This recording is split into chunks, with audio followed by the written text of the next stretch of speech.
ہمارے چینل پاک ٹائم کو لائک کریں، سبسکرائب کریں اور ساتھ ہی بیل آئیکن کو پریس کریں، آپ کو اپڈیٹس ملتی رہیں گی۔ بسم اللہ الرحمن الرحیم۔ السلام علیکم ناظرین، افسوسناک خبر، بلوچستان میں دھماکہ، پاک فوج کے میجر ندیم عباسی بھٹی سمیت 6 فوجی اہلکار شہید ہو گئے۔ انا للہ و انا الیہ راجعون۔ جی ہاں ناظرین، بلوچستان میں دھماکہ ہوا ہے۔ پاک فوج کے میجر ندیم عباسی بھٹی سمیت 6 فوجی اہلکار شہید ہو گئے ہیں۔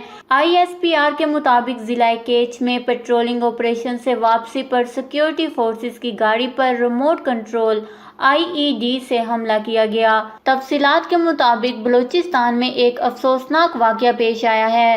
حملے میں پاک فوج کا ایک افسر اور 5 جوان شہید ہو گئے ہیں، جبکہ ایک جوان زخمی بھی ہوا۔ شہید ہونے والوں میں حافظ آباد کے میجر ندیم عباسی بھٹی شامل ہیں۔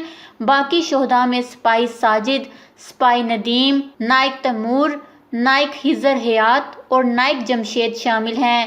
نائک جمشید میاں والی، نائک تیمور کا تعلق تونسا شریف، نائک خضر حیات کا تعلق اٹک، سپاہی ساجد کا تعلق مردان اور سپاہی ندیم کا تعلق تونسا شریف سے ہے۔ پاک فوج کے شعبہ تعلقات عامہ ISPR کی جانب سے بتایا گیا ہے کہ سیکورٹی فورسز کا ضلع کیچ کے علاقے میں معمول کا پیٹرولنگ آپریشن جاری تھا جب ان پر حملہ کیا گیا۔ پیٹرولنگ آپریشن پاک ایران سرحد سے 14 کلومیٹر دور کیا گیا۔ اس آپریشن کا مقصد دہشت گردوں کے راستے کو روکنا تھا۔